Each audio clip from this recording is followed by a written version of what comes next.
Quoi? Ça vient bloquer. Hein. Allez, viens prendre la valise.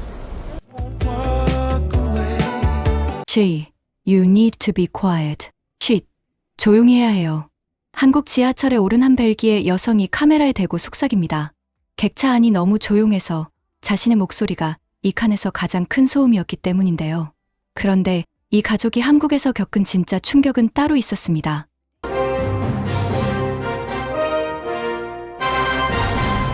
벨기에에서 오랫동안 경찰로 근무했던 한 남자가 있습니다. 이름은 브누아.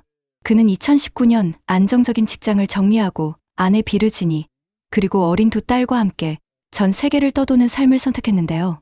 캠핑카로 유럽을 누비고 아시아 곳곳을 거쳐온 이 가족이 드디어 한국 땅을 밟았습니다.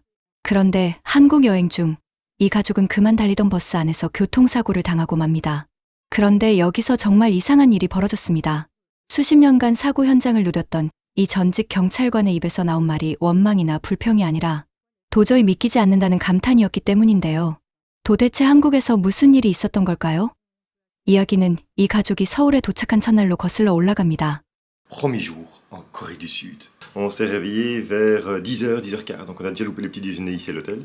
C'est perdu. Et donc je suis sorti déjà pour chercher un café pour Virginie. Méga coffee. 이번 한국 여행에 임하는 이 가족의 각오는 일정만 봐도 남다릅니다.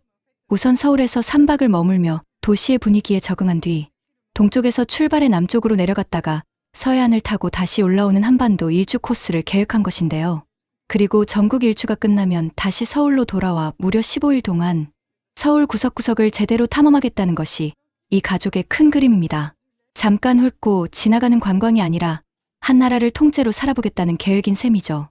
사실 이날 가족이 거리로 나선 데에는 작은 목적이 하나 있었습니다. Et donc là, le but de la journée, il est simple. On prend une direction qui est une direction vers un endroit pour chercher une carte téléphonique pour avoir Internet partout, ici en Corée. Alors à Séoul, il y a du Wi-Fi partout, donc vous pouvez vous connecter en permanence. C'est juste pour uploader les vidéos, ce sera plus simple si on a une carte Internet pour nous.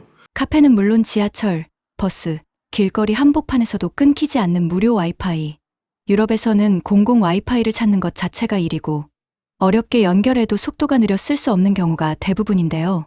한국에서는 관광객조차 유심 없이 여행이 가능할 정도라는 사실에 이 가족은 첫날부터 한국의 인프라 수준을 실감하게 됩니다.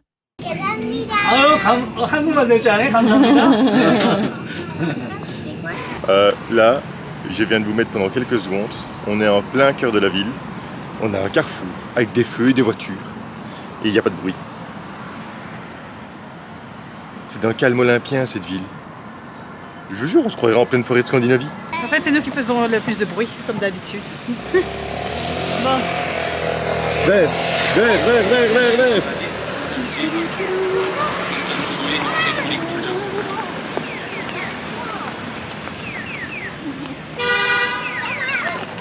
J'ai rien dit.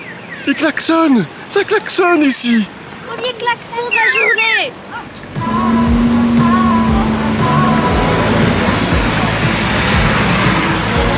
On y va. C'est bien? Allez, viens, canaille, pose. Meet me where the meadows grow by the water hole. Lucid dream. À mon avis, on commence notre découverte de la Corée par le quartier le moins touristique de Séoul. Ici, il y a zéro touriste. Il n'y a que nous. Alors, on a un peu l'attraction. Hein. 점심시간이 되자 가족은 근처의 평범한 식당으로 들어갑니다. 메뉴판을 읽을 수 없어 그냥 손가락으로 아무거나 4가지 메뉴를 고른 가족. 소고기 덮밥과 돈가스 덮밥, 우동 등을 고른 가족들은 연신 맛있다는 말을 반복하는데요. 그런데 식사를 마친 브누아가 계산서를 받아 들고는 구독자들에게 꼭 알려줘야 할 게 있다며 다시 카메라를 켭니다. Alors oui, je sais, ça peut intéresser certaines personnes. On dit la Corée du Sud, c'est cher. Je vais vous donner le prix du restaurant ici. On a pris 4 plats. Donc on a choisi au hasard, tac, tac, tac, tac, tac. On lui a juste précisé ne pas ici. C'est la deuxième fois qu'on le fait et c'est chaque fois respecté. Le prix aujourd'hui, il était de 29 000. Ce qui veut dire que c'est 70 cents pour 1000. Oh, j'ai même pas envie de calculer. Plus ou moins 20 €. Voilà. Pas mal, non? Non, franchement, c'est beaucoup moins cher que chez nous. Moi, je suppose qu'il y a moyen de manger dans des restaurants fancy et de manger pour très très cher. Mais la nourriture de base que mange le Coréen n'est pas chère. Et même les hôtels, hein, parce que bon, les hôtels, on nous avait dit, ouais, la Corée, ça va me coûter un bras. Et ben, vous savez, le plus cher hôtel de tout notre séjour, c'est celui en Belgique avant de partir. Et pourtant, c'est un des moins chers de Bruxelles.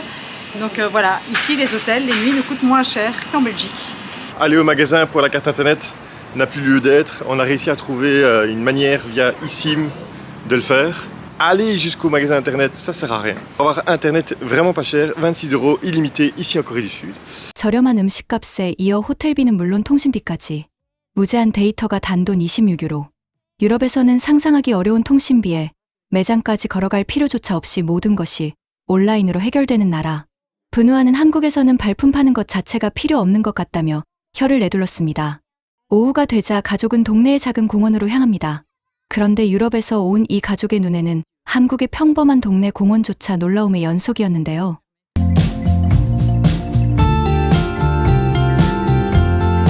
Ce qui est bien ici en Corée, notamment à Séoul, c'est qu'il y a plein de petits parcs et donc il y a de quoi faire du sport, il y a des plaines de jeux, il y a des bancs pour se reposer et ici il y a même ce chemin de la réflexologie plantaire. Donc voilà, maintenant qu'on a marché dessus, nous sommes en harmonie avec notre corps.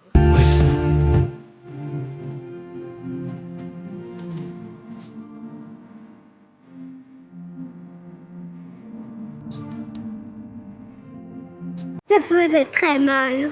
J'aimais bien les petits carrés quand tu marchais dessus. Ça faisait une bonne sensation.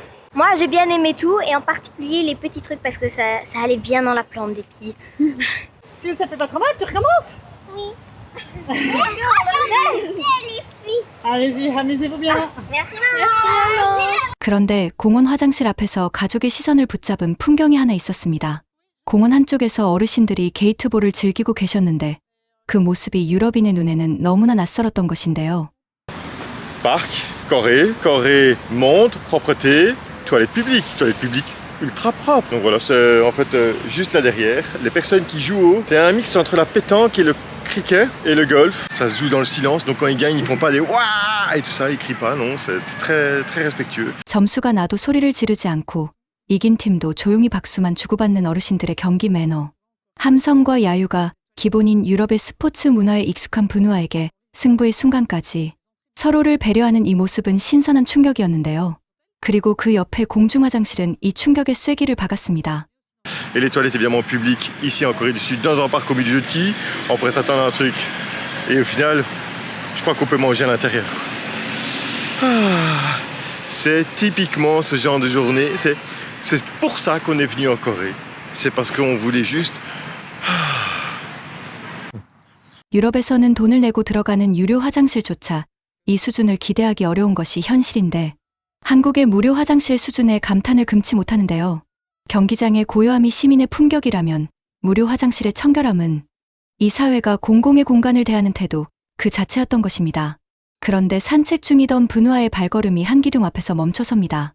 Par contre, Big Brother is watching you. Caméra, CCTV, partout. Ça fait partie du jeu. C'est comme ça ici en Corée, c'est comme ça partout en fait. Moi ça me dérange pas, mais bon, il y en a qui ça dérange. Donc, et regardez, en fait, ici en dessous, vous avez un bouton d'urgence avec la petite sonnette. Non mais en fait, c'est vraiment bien pensé. Hein. C'est génial. C'est vrai que c'est plutôt cool. En fait, tu te sens en sécurité. Même si à la base, on ne se sentait pas en sécurité. En fait, il n'y a même pas besoin des caméras pour se sentir en sécurité. En Corée, on se sent vraiment safe. Et ouais, est-ce que c'est tout ce dispositif qui fait qu'on se sent safe comme ça? Je ne sais pas. Non, c'est l'éducation. Hein. En tout cas, ici, on est bien. Ici, ils ont une piste cyclable de dingue. Regardez ça. 동네 공원 산책로 한복판에 설치된 CCTV와 비상벨. 평생을 치안 현장에서 일해온 분우아에게 이것은 단순한 방범 장치가 아니라 이 나라가 시민의 안전을 어떤 수준으로 대하고 있는지 보여주는 증거였는데요. 그런데 이 부부가 안전하다고 느끼는 게 과연 이 장치들 때문일까? 하는 질문에 부부가 내린 결론은 장치가 아니라 사람이었습니다. 카메라가 없는 골목에서도 똑같이 안전하게 느껴지는 나라. 결국 한국의 치안을 완성하는 것은 기계가 아니라 이 사회의 시민의식이라는 것을 전직 경찰관 부부는 공원 산책 반나절 만에 알아차린 것이죠. 공원을 나서던 가족은 이번에는 도로 옆으로 시원하게 뻗은 자전거 도로에 시선을 빼앗깁니다. 차도와 완전히 분리되어 안전하게 달릴 수 있는 전용 도로. 자전거의 나라라고 불리는 유럽에서 온 가족이 오히려 한국의 자전거 인프라에 감탄하는 역전 현상이 벌어진 것이죠. 그런데 이날의 감탄은 단순한 감탄으로 끝나지 않았습니다. 이 자전거 도로에 완전히 마음을 빼앗긴 가족은 1년 뒤 내 딸을 모두 데리고 오직 자전거 여행만을 위해 다시 한국을 찾게 되니까요. 한나라의 도로 하나가 여행자를 다시 불러들인 셈입니다. 다음 날 아침 서울에는 비가 내리기 시작합니다. 새벽같이 아내의 커피를 찾아 나선 분우아는 이른 시간에도 불이 켜져 있는 한 카페를 발견하는데요. 그런데 카페 안으로 들어선 그는 한참을 두리번거리다 그 자리에 멍하니 서버리고 맙니다. 24시간 운영되는 이 카페에는 직원이 단 한 명도 없었기 때문입니다. Fermé. Ça alors. Je vais aller chercher un autre. Not enough time. Et puis vous tombez sur des petites pépites comme ça. C'est pas tout à fait la concurrence. Parce que la concurrence, il devrait y avoir quelqu'un derrière le comptoir. Mais regardez ici.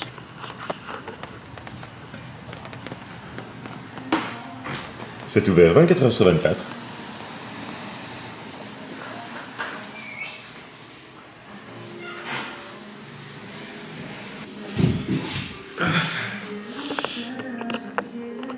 Et ça, j'ai déjà remarqué plusieurs fois, ce sont des emplacements, des locaux avec des distributeurs. Voilà, et vous avez tout ce qu'il vous faut. Hein. Du café, du thé, de l'eau chaude, il y a le wifi qui est gratuit, une petite table et ambiance. Bon, allez, café. 주인 없는 가게에 고가의 커피 머신이 그대로 놓여 있고 손님이 알아서 결제하고 알아서 커피를 내려 마시는 시스템. 분우아는 커피 한 잔에 2,500원이라는 가격에 한 번. 그리고 이 가게가 도난 걱정 하나 없이 24시간 돌아간다는 사실에 또 한 번 놀랐는데요. 유럽이었다면 하룻밤 사이에 커피 머신까지 통째로 사라졌을 거라는 걸 누구보다 잘 아는 전직 경찰관이었기에 이 무인 카페는 그에게 한국 사회의 신뢰 수준을 그대로 보여주는 장면이었던 것입니다. 때마침 어린이날이었던 이날, 가족은 원래 알고 지내던 프랑스 가족들을 만나기 위해 비가 오는 날씨에도 불구하고 지하철을 타러 가는데요. 지하철 안에서 모니터를 유심히 보던 비르지니는 한국에서 유심을 개통한 뒤부터 겪고 있는 신기한 경험 하나를 구독자들에게 소개합니다. 바로 휴대폰으로 도착하는 긴급 재난 문자인데요. Ça me rappelle en Malaisie quand on avait dans le bateau, dans un ferry, des images du crash de quelques années auparavant, où le bateau coulait. Voilà, ça te met en situation, ça te déstresse pour le voyage, de savoir ce qu'il faut faire en cas de problème.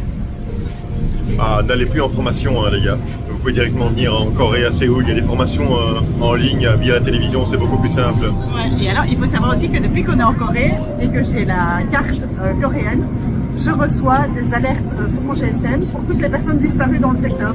Donc dès qu'il y a une personne âgée qui cherche, hop, petit message, attention, appel d'urgence, elle a dit de cette façon, elle est perdue dans tel quartier.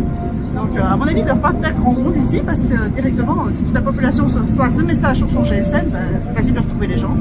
C'est un peu un système Amber Alert, mais pour les personnes âgées perdues et pour tous les événements qui peuvent se passer dans la ville. C'est génial. Je vais ça observer.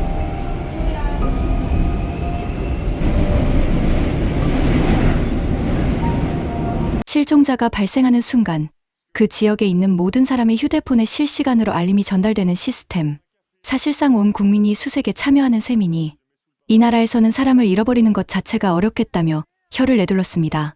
그리고 비 오는 날의 한국은 이 가족에게 또 다른 발견을 안겨줬는데요.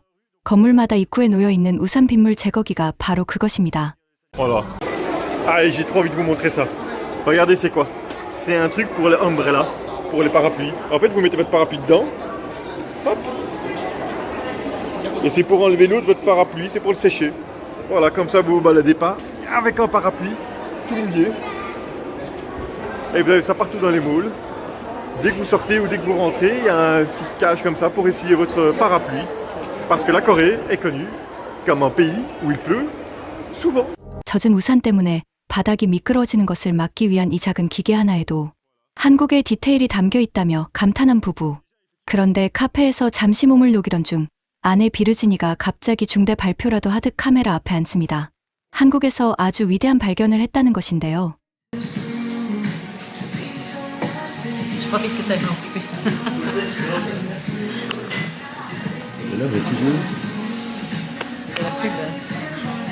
We're not gonna make it. I don't feel the same as you. Je n'en ai pas parlé. J'ai pris un petit morceau de gâteau en plus. Mais comme ça se voyait à la vidéo, je ne pouvais pas le nier. Mais c'est un très très bon morceau de gâteau. C'est un gâteau au chocolat. J'en ai pris un parce que Jenny n'en voulait pas, mais elle a quand même donné une deuxième fourchette. Parce que Jenny en voulait un petit peu quand même. Non mais en fait, je voulais vous laisser au café, mais Virginie vient de faire une constatation tellement... je sais pas comment... tellement quoi? Une constatation tellement... Oui, une constatation. Je vous laisse le parapluie transparent, Virginie. Non mais c'est hyper pratique, chez nous on a quasi jamais des parapluies transparents, mais regardez, je vous vois toujours, je vois le chemin et en fait c'est hyper pratique pour marcher le parapluie transparent. Donc oui, acheter des parapluies transparents c'est bien plus pratique qu'un parapluie opaque. 특히 아이들 손을 잡고 걸어야 하는 부모 입장에서 시야를 가리지 않는 우산은 단순한 편의가 아니라 안전의 문제이기도 했던 것이죠. 그리고 문제의 그날이 밝았습니다. Et finalement dans cette histoire, c'est juste vous et votre chance. Nouveau branle-bas de combat ce matin, on refait nos valises pour partir direction Busan. Et là je vous avoue que ce matin, le camping-car me manque un peu, parce que refaire ses valises tous les 3-4 jours c'est quand même pénible. En camping-car, au moins on a toujours toutes nos affaires, tout notre chez nous avec nous, on ne doit pas s'amuser à chaque fois à le remballer. Donc voilà, journée encore transport en commun.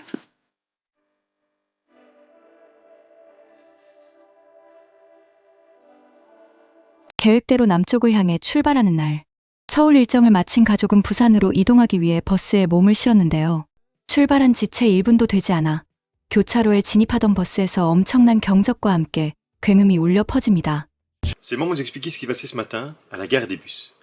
Donc, comme on vous l'a dit dans la vidéo, on voulait prendre un bus pour rejoindre Busan.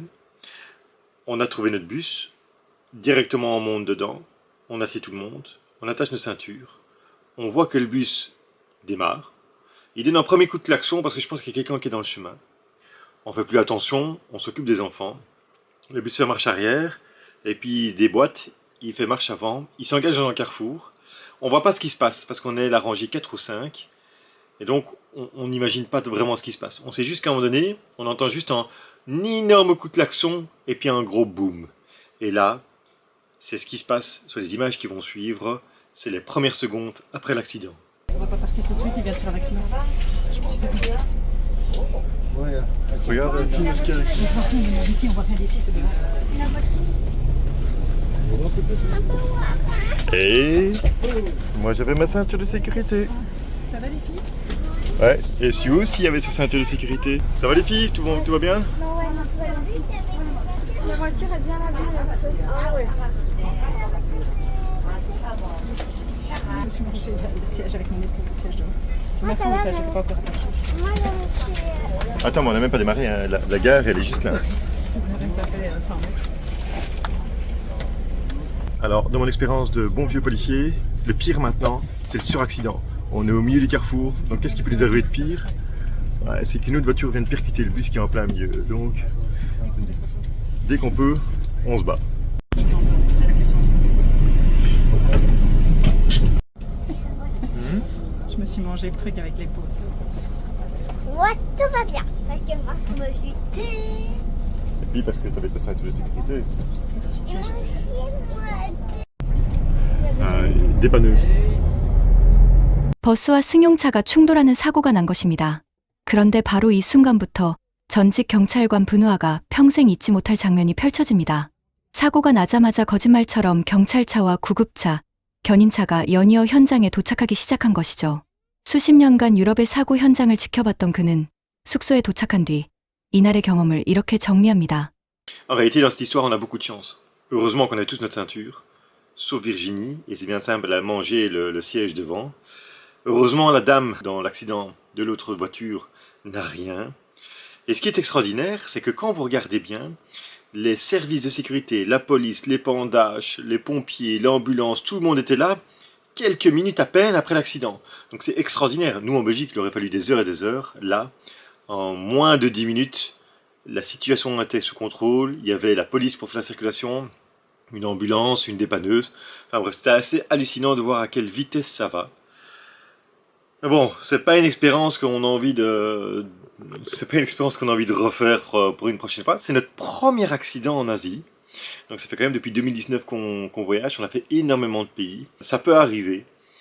La seule chose c'est que je remarque, c'est que notre chance, c'est qu'on s'est attaché. Parce que ceux qui sont pas attachés, ils ont bien volé. Et donc, si je peux vous donner un petit conseil dans les bus, attachez-vous. Au moins comme ça, vous aurez plus de chance que si vous n'êtes pas attaché. 사고 발생 10분 만에 모든 상황이 정리되는 나라. 경찰이 교통을 통제하고 구급대가 부상자를 살피고 견인차가 도로를 치우는 모든 과정이 물 흐르듯 이어졌던 것인데요. 벨기에였다면 몇 시간을 기다려야 했을 일이 한국에서는 단 몇 분 만에 끝나버리자 사고를 당한 당사자가 오히려 감탄을 쏟아내는 웃지 못할 상황이 벌어진 것입니다. 부산에 도착한 가족은 숙소 체크인까지 시간이 남자 근처를 둘러보다 작은 간식 하나를 사들었는데요. 사고의 충격으로 지쳐있던 가족에게 이 소박한 간식은 그날의 첫 위로가 되어 주었습니다.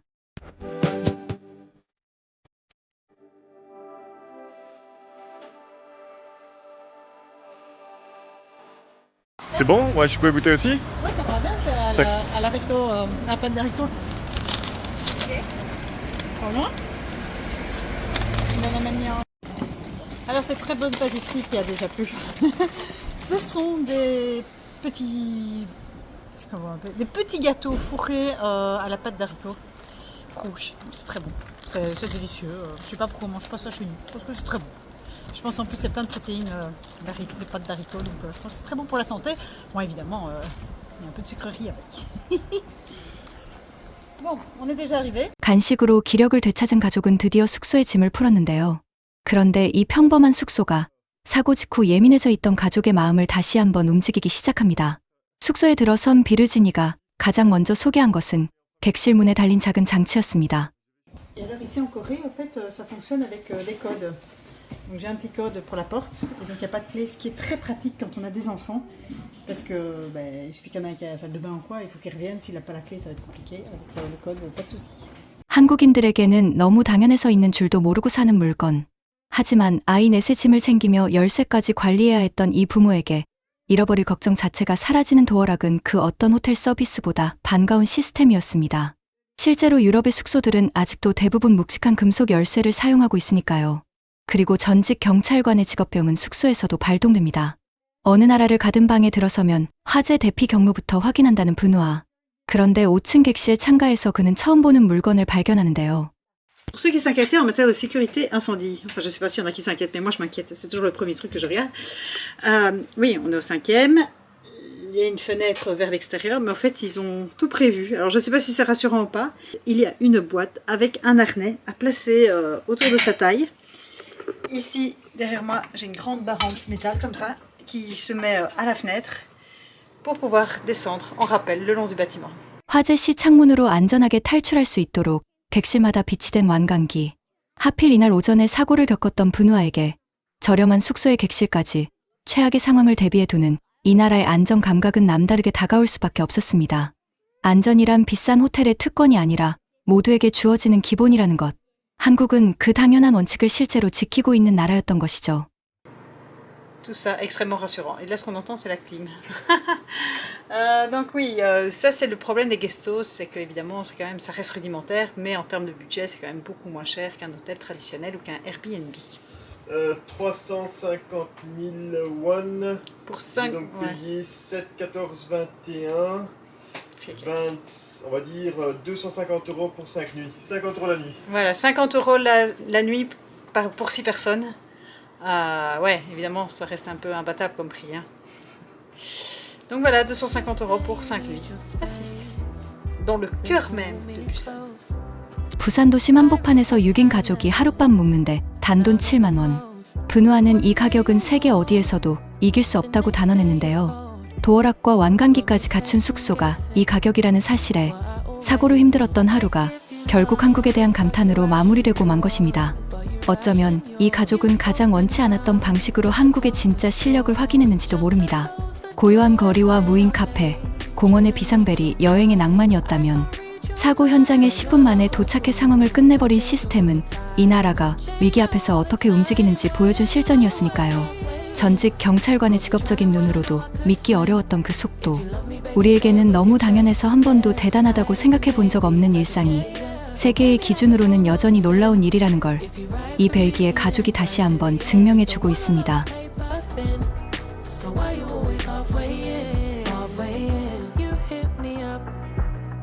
When the then disappear when the highs get lower. I